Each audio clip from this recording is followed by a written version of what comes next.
거대한 석조 기둥들의 그림자 속에 서 있는 당신 자신을 상상해 보세요. 그 표면엔 필사적인 끌 자국들이 흉터처럼 새겨져 있습니다. 사막의 열기가 공기를 태우고 부서진 석회암과 잊혀진 기도문의 먼지가 입안에서 맴돕니다. 당신의 주변에서는 일꾼들이 고대의 벽을 향해 망치를 휘두르며 돌에 새겨진 이름과 얼굴, 역사 전체를 지워나갑니다. 그 소리는 카르나크의 텅 빈 회랑을 가득 채우는 천둥처럼 울려 퍼집니다. 망치질 한 번 한 번이 한때 세계를 재편하겠다고 약속했던 혁명의 조각들을 지워내고 있습니다. 지금은 기원전 1334년입니다. 3000년 전통에 감히 도전했던 파라오가 죽었습니다. 그의 도시는 버려졌고 그의 신은 잊혔으며 그의 이름 아케나톤, 즉 아톤에게 기쁨을 주는 자라는 그 이름은 이집트의 모든 표면에서 체계적으로 깎여나가고 있습니다. 마치 그가 애초에 존재하지 않았던 것처럼 말이죠. 하지만 18년 전 이 남자는 지구상에서 가장 강력한 통치자로 서 있었습니다. 누비아에서 유프라테스까지 뻗은 군대를 지휘했고 태양원반을 바라보며 그의 조상들이 믿었던 모든 것이 거짓이라고 선언했습니다. 이 잊혀진 이야기, 신성한 혁명과 고대 이집트조차 충격에 빠뜨린 가족 간의 결합에 대한 이야기를 시작하기 전에 만약 여러분이 역사에 숨겨진 진실을 배우는 것을 즐기신다면 좋아요 버튼을 눌러주시고 이런 콘텐츠를 더 받아보고 싶으시면 구독해주세요. 그리고 댓글로 어디서 시청하고 계신지 알려주세요. 시간과 공간을 넘어 과거에 대한 우리의 공통된 호기심으로 연결되어 세계 곳곳에서 함께 이 고대의 이야기들을 탐험하고 있다는 게 정말 놀랍습니다. 변화는 조용히 시작되었습니다. 기원전 1353년 아메노테프 4세라는 10대 왕자가 이집트의 왕좌에 올랐습니다. 그의 아버지 아메노테프 3세는 전례 없는 번영에 38년을 통치하며 금으로 반짝이는 신전들과 알려진 세계 전역에 걸친 왕국을 남겼습니다. 젊은 파라오는 수천 년 동안 그의 조상들이 걸어온 길을 따르며 신들의 왕 아몬라를 숭배하고 수세기 동안 이집트를 축복해온 우주적 질서를 유지하는 것으로 만족해야 했습니다. 그러나 이 젊은 왕의 내면에는 무언가가 타오르고 있었습니다. 아마도 그것은 나일강 위로 떠오르는 아침 해를 바라보던 그 강렬함이었을지도 모릅니다. 아니면 아톤, 즉 태양원반이 단순히 라의 또 다른 얼굴이 아니라 그 이상이라고 속삭이던 사제들의 말이었을 수도 있습니다. 혹은 더 깊은 곳에서 온 무언가, 꿈속에서 그에게 찾아온 환영, 태양의 심장부에서 직접 들려오는 목소리였을지도 모릅니다. 기원전 1350년대 초반, 테베의 궁정은 권력과 고대 전통의 찬란한 광경이었습니다. 거대한 신전 복합체들이 도시를 지배했고 그 탐문들은 사막 하늘을 향해 인공산처럼 솟아올랐습니다. 카르나크 신전만 해도 수천 명의 사제, 서기, 장인, 하인들을 고용했습니다. 그 금고는 정복한 땅들로부터의 곡물로 넘쳐났습니다. 누비아의 금, 레바논의 삼나무, 아프가니스탄의 청금석, 아프리카 심장부의 상아가 쏟아져 들어왔습니다. 아몬의 대사제는 파라오 자신의 필적하는 영향력을 행사했으며 종교 생활뿐만 아니라 이집트부의 상당 부분을 생산하는 광대한 영지들을 통제했습니다. 이 고대 세계 속으로 모든 것에 도전할 젊은이가 등장했습니다. 당대의 기록들은 아메노테프 4세를 신체적으로 독특하다고 묘사합니다. 키가 크고 마른 체구에 길쭉한 두개골, 좁은 어깨, 넓은 엉덩이를 가져 양성적인 외모를 보였다고 합니다. 후대 예술가들은 이러한 특징들을 거의 기괴할 정도로 과장했지만 젊은 시절에도 이 왕자는 이집트 왕권의 전통적 이상과는 동떨어져 있었습니다. 그의 교육은 수세기에 걸쳐 왕족 자녀들을 위해 확립된 패턴을 따랐을 것입니다. 상형 문자를 읽고 쓰는 법을 배우고 수학과 천문학을 공부하며 군사전술과 통치술에 대한 교육을 받았습니다. 하지만 이 관습적인 교육 과정, 어딘가에서 혁명의 씨앗이 심어졌습니다. 아마도 그가 나중에 자신의 변화에 영감을 줄 아톤에 대한 찬가를 처음 접한 것은 신전 학교에서였을지도 모릅니다. 혹은 먼 땅의 일신교적 움직임에 대한 소식을 가져온 외국 외교관들과의 대화에서였을 수도 있습니다. 파라오가 된 지 4년째 되던 해, 아메노테프 4세는 카르나크 자체에 아톤에게 바쳐진 신전들을 건설하기 시작했습니다. 아몬의 가장 위대한 성소에 바로 그림자 속에서 말이죠. 사제들은 젊은 왕이 이 소소한 태양신을 그들의 고대 신보다 높이는 것을 점점 더 경악하며 지켜보았습니다. 혁명의 첫 징후는 선언문이 아니라 예술에서 나타났습니다. 이집트 조각의 경직되고 영원한 자세가 친밀감에서 놀라울 정도로 새로운 무언가로 바뀌었습니다. 부조 조각들은 왕실 가족을 아톤의 뻗은 광선들 아래에 보여주었고, 각각의 광선은 생명의 앙크를 제공하는 작은 손으로 끝났습니다. 이러한 초기 예술적 혁신들은 오늘날 평가하기 어려운 방식으로 혁명적이었습니다. 3000년 동안 이집트 예술은 일시적인 외관보다는 영원하고 시간을 초월한 진실을 포착하기 위해 고안된 엄격한 관습을 따랐습니다. 파라오들은 항상 이상화된 형태로 젊고 육체적으로 완벽하며 그들의 신성한 본성을 강조하는 자세로 표현되었습니다. 진정한 인간의 감정을 보여주고 영원한 원칙보다는 시간 속의 특정 순간을 포착하는 예술의 갑작스러운 등장은 당대 관람객들에게 충격을 주었을 것입니다. 그의 왕비 네페르티티는 이 이미지들에서 그의 곁에 서 있었는데 위험 있는 먼 모습이 아니라 살아 숨쉬는 여성으로 그려졌습니다. 이집트 왕실의 결혼 동맹은 일반적으로 정치적 이유로 성사되었지만 당대의 자료들은 아케나톤과 네페르티티가 왕실 관계에서는 전례 없는 진정한 낭만적 유대를 공유했음을 시사합니다. 그들의 딸들 메리타톤, 메케타톤, 안케셈파톤, 그리고 뒤따를 다른 딸들은 부모에게 손을 뻗고 새로운 신의 자애로운 시선 아래에서 놀고 있는 실제 아이들로 묘사되었습니다. 메리타톤이라는 이름은 아톤의 사랑을 받는 자를 의미하고 안케셈파톤은 아톤을 위해 사는 그녀로 번역됩니다. 딸들의 이름을 선택할 때조차도 아케나톤은 신학적 선언을 하고 있었으며 그의 자녀들이 단순히 왕실 가족의 일원으로서가 아니라 신성한 은총의 살아있는 구현으로 존재한다고 선언했습니다. 이 이름들은 기원전 1350년경 그의 첫 딸이 태어났을 때 젊은 왕이 상상할 수 없었던 방식으로 예언적임이 입증될 것입니다. 아몬의 사제들은 불안해졌습니다. 3000년 동안 그들은 이집트의 영적 생활을 통제해왔습니다. 그들의 신은 가장 큰 신전들을 지휘했고 광대한 영지를 통제했으며 이집트 곡물의 가장 큰 몫을 받았습니다. 아몬을 둘러싼 신화는 불가능할 정도로 복잡했고 수백 개의 신들, 정교한 창조 이야기들, 그리고 적절한 미라화와 매장을 감당할 수 있는 자들에게 영생을 약속하는 복잡한 장례 관습들을 포함했습니다. 이제 젊은 파라오가 그들의 정교한 체계, 이집트 문명의 토대가 미신에 불과하다고 암시하고 있었습니다. 아케나톤의 종교개혁의 경제적 의미는 엄청났습니다.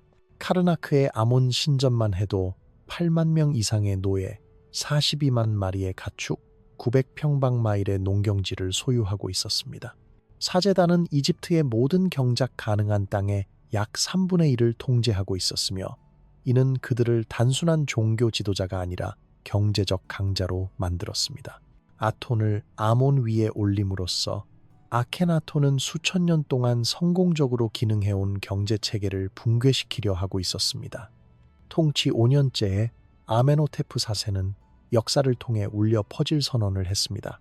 그는 더 이상 아몬을 기리는 이름으로 알려지지 않을 것이었습니다. 이제부터 그는 아케나톤, 즉 아톤에게 효과적인 자 또는 아톤에게 헌신하는 자로 불릴 것이었습니다. 그의 왕비 네페르티티는 네페르 아톤, 즉 아톤의 아름다움이 아름답다가 되었습니다. 그들의 딸들은 그들의 신을 찬양하는 새로운 이름들을 받았습니다. 심지어 그들의 도시도 변형될 것이었습니다. 하지만 변화만으로는 충분하지 않았습니다. 파라오가 된 지 6년째 되던 해, 아케나톤은 궁정을 충격에 빠뜨리고 그의 백성들을 공포에 떨게 한 결정을 내렸습니다. 그는 테베를 완전히 버릴 것이었습니다. 북쪽의 멤피스와 남쪽의 테베 사이 어딘가에 그는 오직 아톤에게만 바쳐진 완전히 새로운 도시를 건설할 것이었습니다.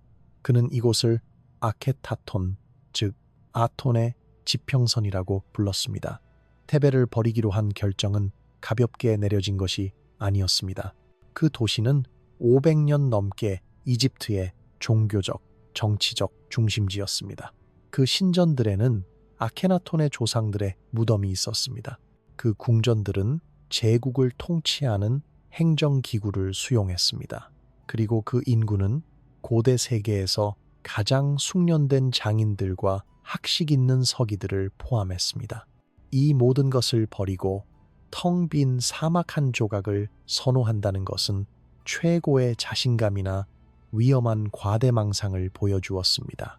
그가 선택한 장소는 테베 북쪽 약 200마일 지점의 나일강 동쪽 제방에 있었고 이전에 중요한 점유가 없었던 지역이었습니다. 그 위치는 자연적인 원형 극장을 형성하는 석회암 절벽으로 뒷받침되었습니다. 그리고 매일 아침 해가 뜰 때 이 절벽에서 직접 나타나는 것처럼 보였으며 그의 신학을 강화하는 매일의 기적을 만들어냈습니다. 처녀지는 또한 새로운 도시가 옛 신들과의 연관으로부터 자유로울 것임을 의미했습니다. 그의 혁명적 비전을 새길 깨끗한 석판이었습니다. 건설은 즉시 시작되었고 수만 명에 달했을 수도 있는 인력을 고용했습니다. 주변 절벽에서 채석장이 열렸고 도시의 기초를 위한 석회암을 제공했습니다.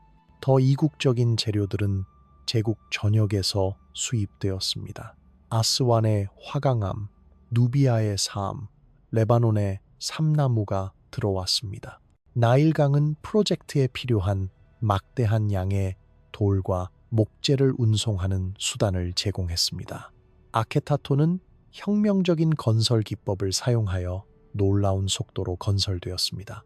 건축가들은 탈라타트라고 불리는 표준화된 석재 블록을 사용했는데 각각 대략 20, X10, X15인치 크기로 전통적인 이집트 건축의 거대한 돌들보다 훨씬 빠르게 채석, 운송, 조립될 수 있었습니다. 이 블록들은 한 사람이 운반할 수 있을 만큼 작아서 왕실 건축에 기대되는 기념비적 규모를 유지하면서도 신속한 건설을 가능하게 했습니다. 2년 이내에 기본 인프라가 완성되었습니다. 궁전, 신전, 행정 건물들, 그리고 파라오를 따라 사막으로 들어온 궁정 관리들을 위한 주거 구역들이 만들어졌습니다. 도시는 나일강을 따라 5마일 이상 뻗어 있었고 왕실 구역이 중앙 지역을 차지했으며 주거 지구는 북쪽과 남쪽으로 확장되었습니다. 왕실 도로가 다양한 궁전 복합체들을 연결하여 왕이 왕실 구역을 떠나지 않고도 공식 거주지에서 사적 아파트로 이동할 수 있게 했습니다. 아톤의 위대한 신전이 도시의 중심을 지배했으며 약 800스 300m의 면적을 차지했습니다. 어둡고 신비로운 장소로서 사제들만이 내부 성소에 들어갈 수 있었던 전통적인 이집트 신전들과 달리 이 신전은 완전히 하늘에 개방되어 있었습니다. 구조물은 기둥이 있는 홀로 연결된 일련의 안뜰들로 구성되어 있었고 복합체 전체에 걸쳐 깔끔한 줄로 배열된 수백 개의 제물 탁자가 있었습니다. 어떤 벽도 태양 광선이 신성한 공간의 모든 구석을 만지는 것을 막지 않았습니다. 숨겨진 방도, 비밀의식도, 해석해야 할 정교한 신화도 없었습니다. 신은 태양 자체였고 모두에게 보이며 중개자가 필요하지 않았습니다. 아케타톤에서 발전한 아톤주의의 신학은 그 시대에 비해 놀라울 정도로 정교했습니다. 복잡한 상호관계와 경쟁하는 신화를 가진 수백 개의 신들을 포함했던 전통적인 이집트 신들의 체계와 달리 아톤주의는 그 힘이 보이는 태양 원반을 통해 나타나는 단일한 보편적 창조신을 제시했습니다. 아톤은 모든 생명의 원천, 모든 나라와 민족의 창조자, 자연 세계의 유지자로 묘사되었습니다. 궁정신화 아이의 무덤에 새겨진 아톤에 대한 위대한 찬가는 아마도 아케나톤 자신이 작곡했을 것으로 추정되는데, 새로운 종교의 신학적 정교함에 대한 통찰을 제공합니다. 당신의 작품은 얼마나 다양한지 그것들은 인간의 얼굴로부터 숨겨져 있습니다. 오, 다른 이가 없는 유일한 신이시여, 당신은 당신의 욕망에 따라 홀로 계시면서 세상을 창조하셨습니다. 모든 인간, 가축, 야생, 짐승, 땅 위에서 발로 걷는 모든 것, 그리고 날개를 펴고 날아다니는 하늘의 모든 것을 만드셨습니다. 이 찬가는 히브리 성경의 시편 104편과 놀라운 평행을 보여주며, 일부 학자들은 아톤주의와 고대 근동의 초기 일신교 전통 사이의 가능한 연결에 대해 추측하게 만듭니다. 직접적인 행동을 통해 자연 세계를 유지하는 단일한 보편적 창조신에 대한 강조는 고대 세계의 다신교적 환경에서 혁명적이었습니다. 파라오가 된 지 9년째 되던 해, 아케나톤은 그의 전체 궁정을 이 새로운 수도로 옮겼습니다. 왕실 가족은 강을 따라 1마일 이상 뻗어 있는 거대한 궁전 복합체에 거주했습니다. 정원들은 제국 전역에서 수입된 꽃과 나무들로 만개했고, 도시 전체에 나일강 물을 가져오는 수로로 물을 공급받았습니다. 조류사들은 누비아와 시리아에서 온 이국적인 새들을 수용했고, 연못들은 위의 하늘을 반사하여 아톤의 빛이 지하 방들까지도 침투한다는 환상을 만들어냈습니다. 왕궁의 건축은 도시의 신앙만큼이나 혁명적이었습니다. 전통적인 이집트 궁전들은 파라오와 평범한 인간성의 분리를 강조하기 위해 설계된 요새 같은 구조물들이었습니다. 반면 아케타톤의 궁전은 큰 창문, 열린 안뜰, 그리고 자연을 왕실 거주지의 중심으로 가져오는 정원들을 특징으로 했습니다.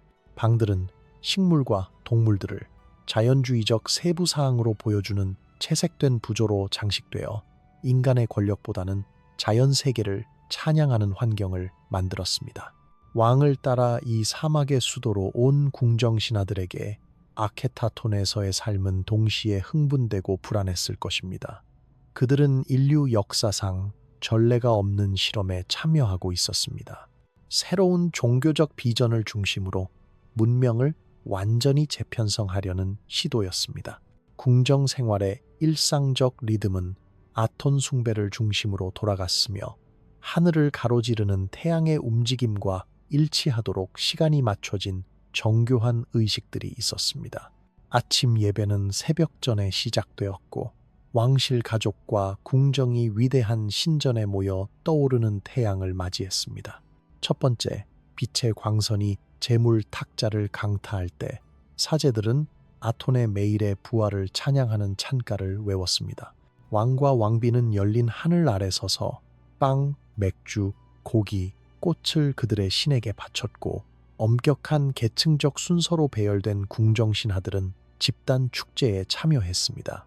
오후 의식은 똑같이 정교했으며, 아톤의 힘이 절정에 달하는 태양의 정점과 일치하도록 시간이 맞춰졌습니다.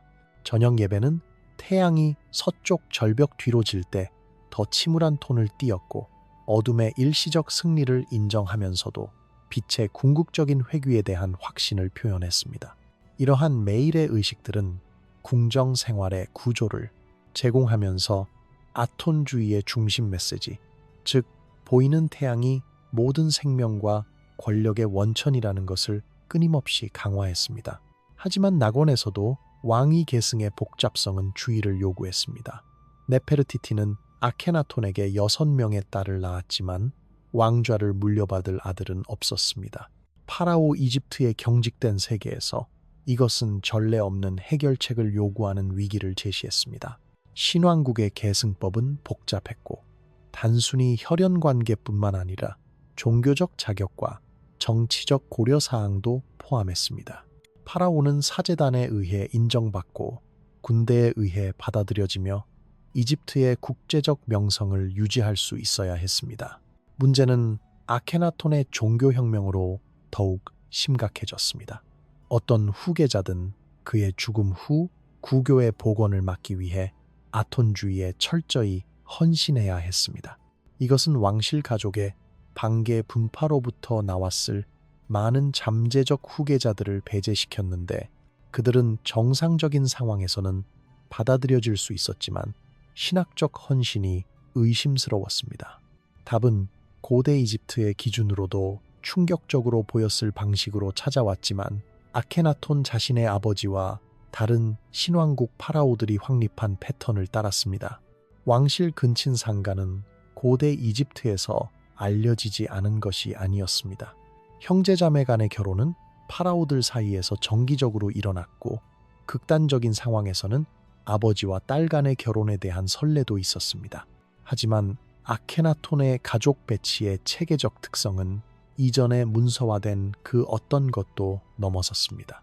네페르티티가 파라오의 10인연경 역사적 기록에서 신비롭게 사라진 후 죽음, 불명예 또는 다른 이름으로 공동 통치자로의 변신을 통해서인지는 이집트학의 위대한 미스터리 중 하나로 남아있는데 아케나톤은 그의 왕조를 확보하고 그의 신학적 혁명을 유지하기 위해 그의 딸들에게로 눈을 돌렸습니다. 그 과정은 미묘하게 시작되었습니다. 아케나톤의 후기 시대의 부조들에서 그의 맏딸 메리타톤이 전통적으로 왕비를 위해 예약된 위치에 나타나기 시작합니다. 그녀는 종교의식 중에 아버지 곁에 서고 아톤의 생명을 주는 광선을 받으며 왕비와 관련된 의복을 입고 있는 모습으로 보입니다.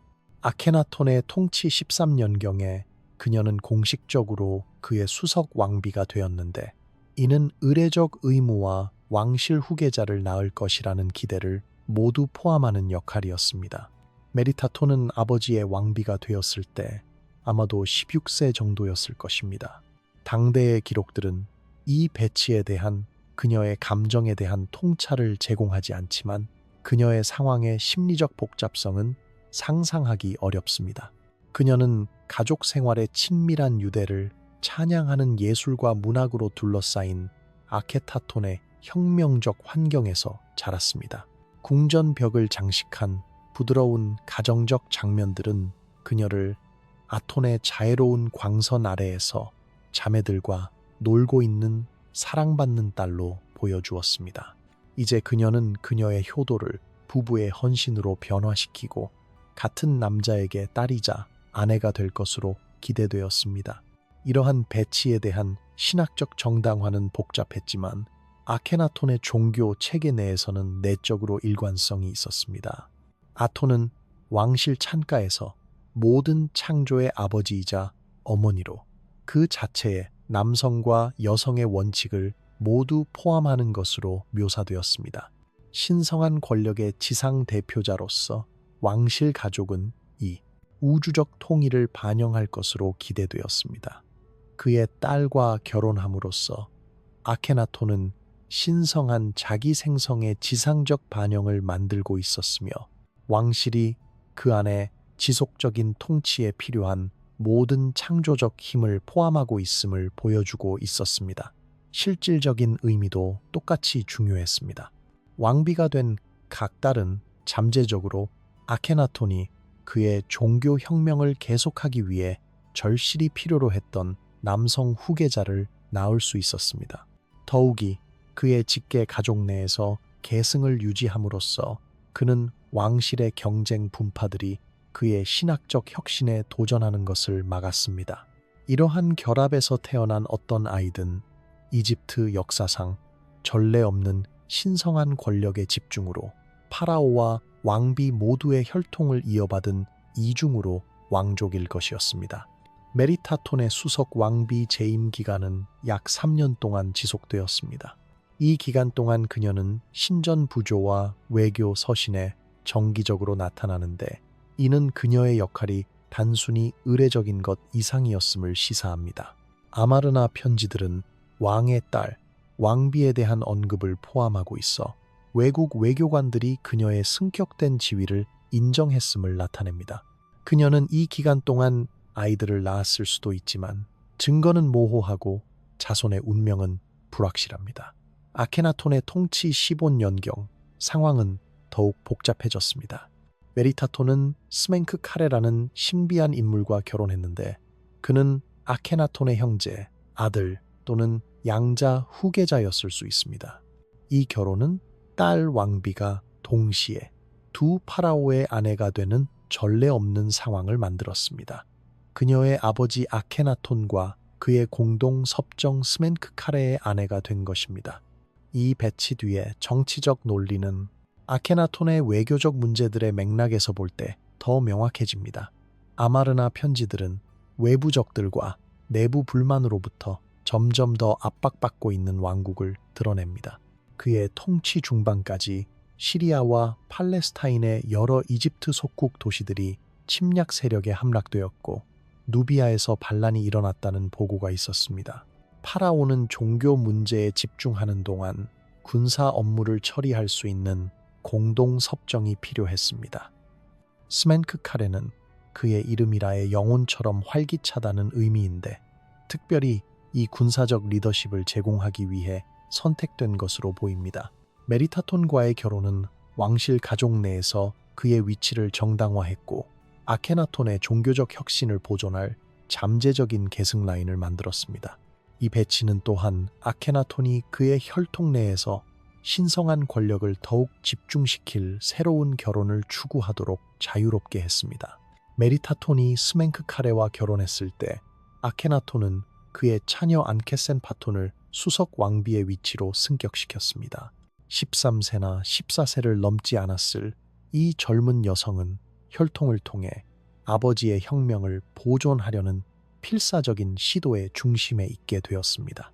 그녀의 이름 아톤을 위해 산다는 의미는 아마르나 시대의 희망과 비극을 모두 반영하는 방식으로 예언적임이 입증되었습니다.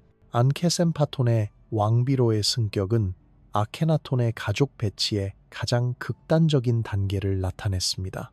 적어도 왕비가 되기 전에 신체적 성숙에 도달했던 메리타톤과 달리 안케센파톤은 왕실 결혼의 짐을 떠안았을 때 여전히 어린아이였습니다. 그녀를 아버지 남편 곁에 보여주는 부조들은 아마르나 시대의 가장 불안한 유물들 중 하나로 사춘기 이전의 소녀를 왕비의 의복을 입고 네페르티티의 초기 이미지를 모방하는 자세로 아톤의 광선 아래서 있는 모습으로 묘사하고 있습니다. 이 배치의 심리적 트라우마는 단지 상상할 수밖에 없습니다. 안케센파톤은 언니가 형제에서 계모로 변하는 것을 지켜보며 어린 시절을 보냈고 가족 관계가 정치적 필요에 따라 변하는 궁정의 복잡한 역학을 관찰했습니다.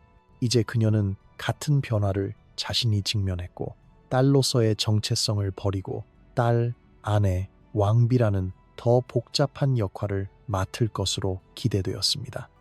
이러한 배치의 인간적 대가는 직접적인 참여자들을 넘어 확장되었습니다. 아케나톤의 다른 딸들, 네페른 에페루아톤 타쉐릿, 네페른 에페루레, 세테펜네는 자매들이 계모가 된 궁전에서 살았고 가족 생활의 전통적 경계가 신학적 추상화에 봉사하기 위해 해체된 곳에서 살았습니다. 막내딸들은 주변에서 일어나고 있는 일의 의미를 완전히 이해하기에는 너무 어렸을 수도 있지만 나이가 더 많은 딸들은 자신들의 미래도 비슷한 패턴을 따를 수 있다는 것을 파악했을 것입니다. 이러한 결합들은 단순히 의례적인 것이 아니었습니다. 아마르나의 메릴의 2세의 무덤에서 부조들은 아케나톤이 그의 딸 왕비들과 함께하는 친밀한 가족 장면으로 보이는 것을 보여줍니다. 네페르티티와의 결혼에 대한 초기 이미지들에서 묘사된 가정적 평온함을 메아리치는 장면들입니다. 도상학은 순전히 정치적 배치가 아닌 진정한 결혼 관계를 암시합니다. 왕은 그의 딸 왕비들을 포옹하고 그들과 식사를 나누며 가족 생활의 사적 의식에 참여하는 모습으로 보입니다. 이 기간 동안 또 다른 딸 메케타톤의 죽음은 이러한 관계의 물리적 현실에 대한 비극적 증거를 제공합니다. 왕실 무덤에서 이 젊은 공주의 죽음을 보여주는 장면들은 이집트 예술에서 가장 감정적으로 강력한 이미지들 중 하나입니다. 왕실 가족은 출산 침대에 누워있는 여성을 애도하는 모습으로 묘사되고 산파들과 시종들이 임종 장면을 둘러싸고 있습니다. 신생아를 안고 있는 유모의 존재는 메케타톤이 출산 중에 사망했음을, 아마도 아버지의 아이를 낳은 후 사망했을 가능성을 시사합니다. 메케타톤의 파트너의 신원은 이용 가능한 증거로부터 불명확하지만 왕실 가족 내에서 아버지, 딸 결혼이 계약되고 있던 기간 동안 그녀가 사망했다는 사실은 유사한 관계에 연루되었을 수 있는 다른 딸들의 운명에 대한 불안한 의문을 제기합니다. 고대 세계에서 유아와 산모 사망률이 높았던 것은 출산을 최선의 상황에서도 위험하게 만들었지만 매우 어린 나이의 임신은 이러한 위험을 상당히 증가시켰을 것입니다. 한편 아케타톤 너머의 세계는 점점 더 불안정해지고 있었습니다. 아마르나 편지들, 아케타톤의 외교부 유적에서 발견된 외교 서신은 이집트의 국제 관계에서 방치와 혼란의 패턴을 드러냅니다. 시리아와 팔레스타인의 속국 왕들은 침략 세력에 대항하는 군사적 지원을 간청하는 필사적인 편지들을 썼지만 그의 종교적 실험과 가족 배치에 몰두한 파라오로부터 아무런 응답도 받지 못했습니다. 왕이신 나의 주인, 나의 신, 나의 태양이시여, 당신의 종, 당신의 발밑에 먼지인 리바다의 메시지라고 비블로스의 통치자는 점점 더 광적이 되어가는 많은 급파 중 하나에서 썼습니다. 나는 왕이신 나의 주인의 발 앞에 7번, 또 7번 엎드립니다. 왕께서 그의 도시를 생각해 주시고 왕께서 궁수들을 보내주시기를, 만약 올해 궁수들이 없다면 왕이신 나의 주인의 모든 땅이 멸망할 것입니다. 레반트 전역의 통치자들로부터 유사한 탄원이 왔습니다. 예루살렘의 압디 헤바는 그의 영토에 대한 공격을 묘사하고 즉각적인 군사 지원을 간청하는 여러 편지를 보냈습니다. 그 지역에서 전통적으로 이집트의 가장 중요한 동맹국이었던 미탄니의 왕은 그의 왕국이 히타이트 군대의 공격을 받으면서 점점 더 필사적인 메시지를 보냈습니다. 하지만 아케나톤의 응답은 만약 그것이 전혀 왔다면 결코 실현되지 않은 미래 지원에 대한 모호한 약속들이었습니다. 외교 서신은 제국을 통치하는 실제적 현실로부터 점점 더 단절된 파라오를 드러냅니다. 그의 주인은 내부로 그의 지상 낙원을 완성하고 점점 더 복잡한 가족 배치를 통해 그의 왕조를 확보하는 데 집중되어 있었습니다. 그의 아버지 아메노테프 3세가 건설한 위대한 군사 기계는 사용하지 않아 녹슬기 시작했습니다. 이집트의 적들은 이 약점을 주목하고 점점 더 대담하게 국경을 탐색하기 시작했습니다. 내부 상황도 똑같이 걱정스러웠습니다. 쫓겨난 아몬의 사제들은 지하로 숨어들었을 수 있지만 사라지지 않았습니다. 나일 계곡 전역에 흩어진 지방 신전들에서 지역 사제들은 비밀리에 옛 신들을 계속 섬기며 전통적 질서가 회복될 날을 기다렸습니다. 고고학적 증거는 아톤주의가 왕실 궁정 밖의 이집트 사회에 깊이 침투하지 못했음을 시사합니다. 익숙한 신들에 대한 접근이 거부된 평민들은 아톤 혁명에 표면적으로 입술 봉사를 하면서 개인적으로 전통적인 종교 관습을 유지했을 수 있습니다. 종교 혁명으로 인한 경제적 혼란도 명백해지고 있었습니다. 아몬에서 아톤으로 이전된 광대한 신전 영지들은 새로운 행정 구조와 새로운 체제에 충성하는 인력을 필요로 했습니다. 많은 부분이 종교적 요소를 가지고 있던 전통적인 무역 관계들은 무역 파트너들이 아톤주의 사제들의 정당성을 인정하기를 거부했을 때 붕괴되었습니다. 아케타톤을 건설하고 유지하는 데 자원을 집중한 것은 왕국 전역의 다른 인프라 프로젝트들을 희생시켰습니다. 평민들은 아케나톤의 혁명에서 사랑할 만한 것을 거의 찾지 못했습니다. 아톤은 이시스나 하토르 같은 신들이 제공했던 개인적 위안을 전혀 제공하지 않는 먼 지적신이었습니다.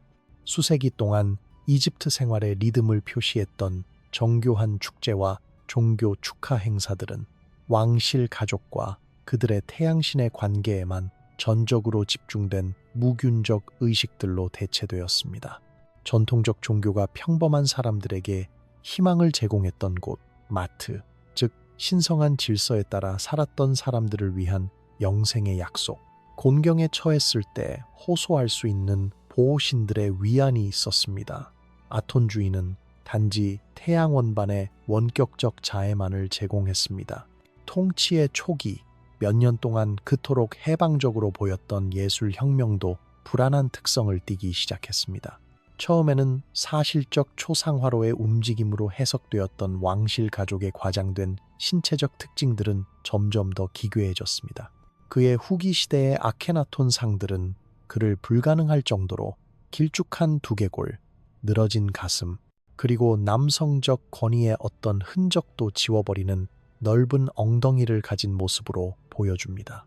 이것들이 실제 신체적 특징을 나타내는지 아니면 그의 양성적, 신학의 상징적 표현인지는 모르지만 그것들은 당대 관람객들에게 깊이 불안한 왕권의 이미지를 만들었습니다. 한때 그 친밀함에서 매력적이었던 왕실 가족의 가정 생활을 묘사하는 예술도 가족 관계가 더 얽히면서 더 복잡해졌습니다. 아케나톤을 열어 아내와 딸들, 그중 일부는 동시에 그의 자녀이자 그의 왕비인 사람들과 함께 보여주는 부조들은 관람객들이 해독하기 위해 고군분투하는 시각적 퍼즐을 만들었습니다. 이집트 왕실 예술의 전통적 토상학은 아버지, 딸 결혼을 묘사하기 위한 상징이 없었고 예술가들은 미학적으로 아름다우면서도 감정적으로 불안한 이미지를 종종 초래하는 시각적 언어를 즉흥적으로 만들어야 했습니다.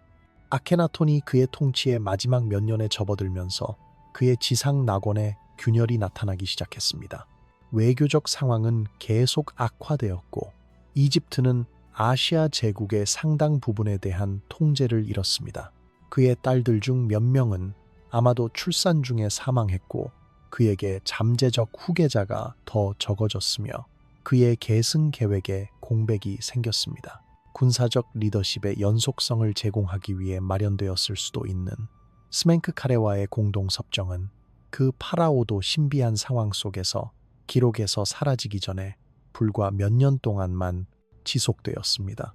한때 자신을 천국과 지상 사이의 유일한 중개자라고 선언했던 왕은 점점 더 고립되어 있었습니다.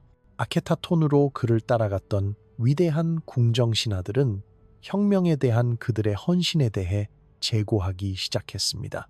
일부는 전통적 사제단과 조용히 접촉하기 시작했을 수 있으며 구질서가 회복될 날을 준비했습니다.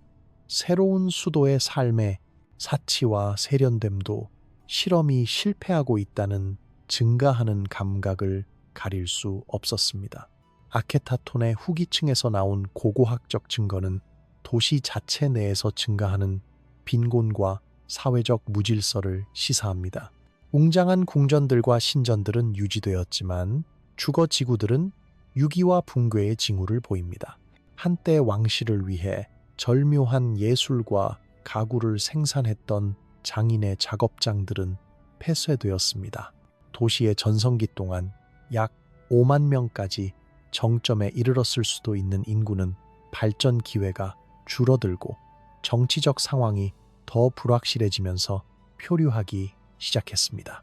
한때 혁명적으로 보였던 종교적 혁신들은 경직된 정통주의로 굳어지기 시작했습니다.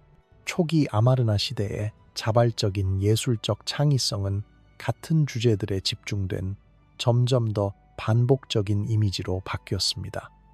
아톤의 광선 아래에서 숭배하는 왕실 가족, 지구에 생명을 부여하는 태양원반, 종교 의식에 참여하는 왕과 그의 딸 왕비들입니다.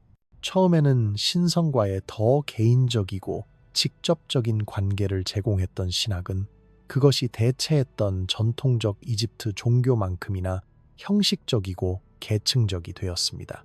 국제적 관찰자들은 이집트의 쇠퇴를 주목하고 있었습니다. 이 기간의 히타이트 기록들은 이집트의 약점을 점점 더 경멸적인 용어로 묘사합니다. 전통적 동맹국들은 자신의 영토조차 방어할 수 없는 것처럼 보이는 파라오와의 관계를 의문시하기 시작했고, 그의 속국들에게 군사적 지원을 제공하는 것은 말할 것도 없었습니다. 아메노테프 3세 아래에서 이집트 외교 정책을 특징지었던 정교한 외교적 결혼과 선물 교환은 아케나톤이 점점 더 내부 문제에 집중하면서 그의 아들 아래에서 사실상 중단되었습니다. 그의 통치 17년째인 기원전 1336년경 아케나톤은 죽었습니다. 그의 죽음의 상황은 미스터리로 남아 있습니다. 폭력의 증거도, 역병이나 명백한 질병의 징후도, 궁정 역사가들이 기록한 극적인 임종 장면도 없습니다. 그는 종교적 완벽을 향한 끊임없는 추구 속에서 단순히 자신을 소진시켰을 수도 있습니다. 혹은 그의 복잡한 가족 배치와 통치에 증가하는 압박의 심리적 부담이 마침내 그에게 타격을 주었을 수도 있습니다. 일부 증거는 그가 유전적 장애로 고통받았을 수 있음을 시사하는데, 아마도 마르판 증후군이나 그의 특이한 신체적 외모를 설명할 수 있고 잠재적으로 수명을 단축시킬 수 있는 다른 질환이었을 것입니다. 이 기간 동안 왕실 가족 내의 극단적인 근친 교배는 유전적 문제의 가능성을 증가시켰고, 신성한 혈통의 순수성을 보존하기 위해 고안된 바로 그 배치들이 왕조의 생물학적 쇠퇴에 기여했을 수 있는 악순환을 만들었습니다. 그의 직계 후계자는 아마도 네페르네페루 아톤이었을 것인데, 새로운 이름으로 통치하는 네페르티티였거나 아마도 자신의 권리로 권력을 차지한 그의 딸, 왕비들 중 하나였을 수 있는 신비한 인물입니다. 이 그림자 같은 파라오는 아마도 2년 동안 통치했으며 아케나톤이 해결하지 못하고 남긴 실질적 문제들을 다루면서 아톤주의 혁명을 유지하려고 시도했습니다. 네페르네페루 아톤의 짧은 통치는 이집트 역사에서 흥미로운 가능성을 나타냅니다. 여성이 왕국을 위협하는 정치적, 군사적 위기를 해결하면서 아케나톤의 혁신을 성공적으로 보존하고 수정했을 가능성 말입니다. 하지만 보건의 세력들은 이미 움직이고 있었습니다. 전통적 사제단, 군사기관, 그리고 행정관료제는 모두 아마르나 시대 동안 주변화되었지만 파괴되지는 않았습니다. 이러한 강력한 이익 집단들은 아케나톤의 죽음에서 종교혁명을 역전시키고 수세기 동안 그들의 이익에 봉사해왔던 구질서를 회복할 기회를 보았습니다. 역사상 가장 유명한 파라오가 될 아이가 이 복잡한 가족관계와 정치적 음모의 그물에서 나타났습니다. 투탕카톤은 파라오가 되었을 때 아마도 8세나 9세였을 것이고, 그의 혈통은 아케나톤의 결혼 정책의 유전적 복잡성을 반영합니다.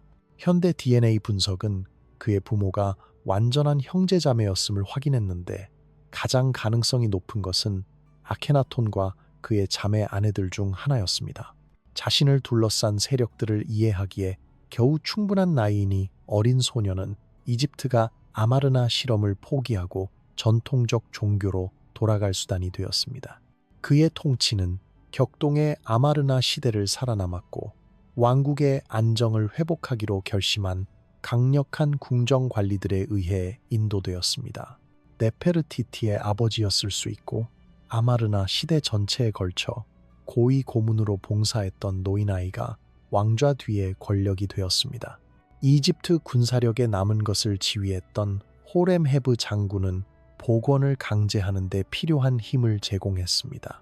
3만 이 사람들은 후기 아마르나 시대의 혼란과 쇠퇴를 직접 목격했고 오직 전통적 방식으로의 복귀만이 왕국을 구할 수 있다고 확신했습니다. 젊은 왕의 아내는 안케세나문이었는데 아케나톤의 마지막 몇 년 동안 수석 왕비의 위치로 승격되었던 바로 그 안케센 파톤이었습니다. 이 놀라운 여성은 아마르나 가족 배치의 완전한 복잡성을 경험했고 마침내 그녀의 이복 형제, 아들 또는 조카였을 수 있는 소년의 왕비가 되기 전에 왕실의 다양한 구성원들에게 딸, 아내, 계모로 봉사했습니다. 투탕카문과의 그녀의 결혼은 새로운 체제로의 전환을 촉진하면서 아마르나 시대와의 어떤 연속성을 보존하려는 마지막 시도를 나타냈습니다. 복원은 거의 즉시 시작되었습니다.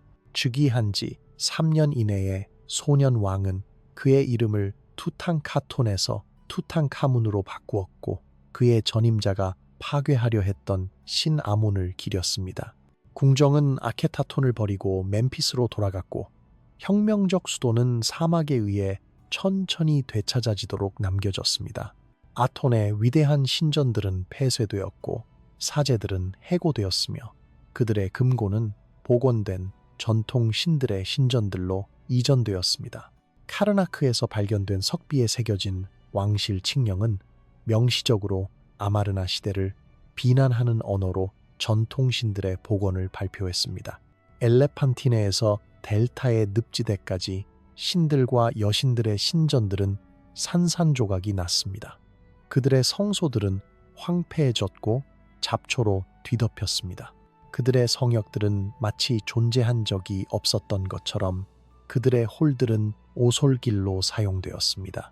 땅은 혼란에 빠졌고 신들은 이 땅의 등을 돌렸습니다. 만약 누군가 신에게 기도하여 그에게서 조언을 구했다면 그는 결코 오지 않았을 것입니다. 그리고 만약 누군가 같은 방식으로 여신에게 간청하려 했다면 그녀는 결코 오지 않았을 것입니다.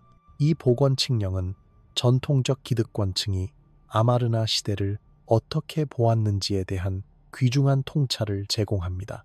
아케나톤의 통치를 단순히 잘못 인도되었거나 이단적이라고 묘사하기보다는 신들과 인간 사이에 적절한 관계가 붕괴된 우주적 무질서의 시기로 제시합니다. 그 언어는 복원과 치유를 강조하며 처벌보다는 새로운 체제가 아톤주의 잔존 세력에 대한 복수보다는 안정을 재확립하는 데 더 관심이 있었음을 시사합니다. 그의 고문들의 인도를 받는 젊은 파라오는 아케나톤이 버렸거나 파괴했던 신전들을 재건하는 데 자원을 쏟아부었습니다. 아몬의 사제들은 그들의 권력과 특권의 위치로 복원되었고 전통적 이집트 종교의 정교한 의식들은 새로운 열정으로 부활되었습니다.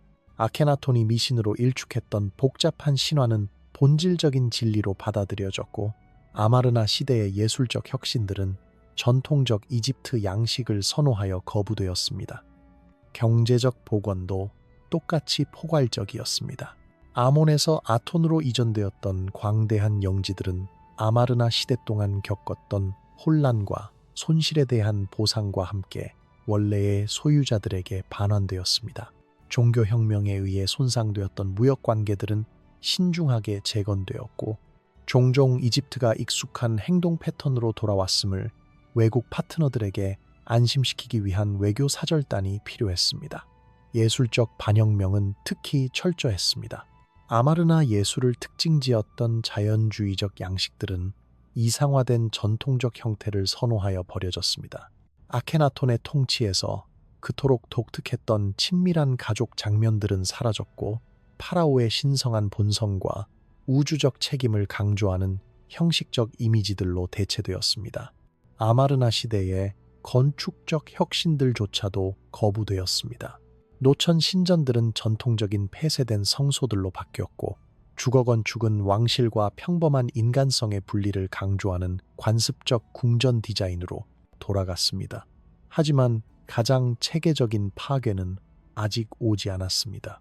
투탕카문이 약 19세의 나이에 조기 사망한 후 아마도 근친교배로 인한 유전적 장애와 관련된 합병증으로, 아마도 전쟁이나 사냥 사고에서 입은 부상으로, 그리고 아이의 짧은 통치 후에 호렘헤브 장군은 왕좌를 장악하고 그 철저함에서 전례가 없었던 의도적인 역사적 삭제 캠페인을 시작했습니다. 아케나톤의 이름에 대한 모든 언급은 신전벽에서 깎여 나갔습니다. 그의 모습을 지닌 모든 조각상은 부서졌습니다. 아케타톤의 혁명적 수도는 체계적으로 해체되었습니다. 그 석재 블록들은 다른 건설 프로젝트에 사용되기 위해 운반되었습니다.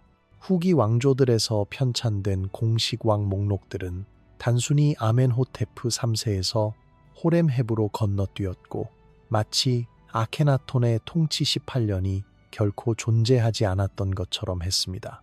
감히 신들에게 도전했던 파라오는 고대 이집트, 신앙에서 상상할 수 있는 최악의 운명을 선고받았습니다. 잊혀지는 것, 기억에서 그의 이름이 지워지는 것, 망각의 영역에서 두 번째 죽음을 맞이하는 것입니다. 그의 딸, 아내들, 그의 혁명적 도시, 모든 창조를 지배하는 하나의 신에 대한 그의 비전, 모든 것이 체계적으로 지워졌습니다. 3000년 이상 동안 이 삭제는 대체로 성공적이었습니다.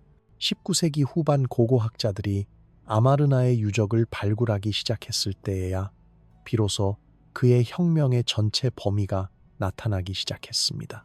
현대 DNA 분석은 그의 가족 내의 근친상간적 관계들을 확인했고, 신성한 야망의 인간적 대가를 말해주는 투탕카문의 유전적 결함들을 드러냈습니다. 오늘날 우리가 아케타톤의 폐허들 사이에 서 있을 때 우리는 여전히 돌을 치는 망치 소리의 메아리를 들을 수 있고, 영원의 벽에서 이름들, 얼굴들, 꿈들을 지워내는 소리를 들을 수 있습니다. 그의 신에게 봉사하기 위해 딸들과 결혼했고, 그의 백성들이 믿었던 모든 것이 거짓이라고 선언했던 파라오는 혁명적 가능성에 그 순간에 얼어붙어 있습니다. 한 사람의 진리에 대한 비전이 3000년 전통의 무게와 충돌했을 때 사막 바람 속의 속삭임만이 무엇이 될 수 있었을지에 대해 남겨졌습니다. 이제 여러분이 이 이야기에 대해 어떻게 생각하시는지 알고 싶습니다. 아케나톤은 시대를 앞서간 선구자였을까요?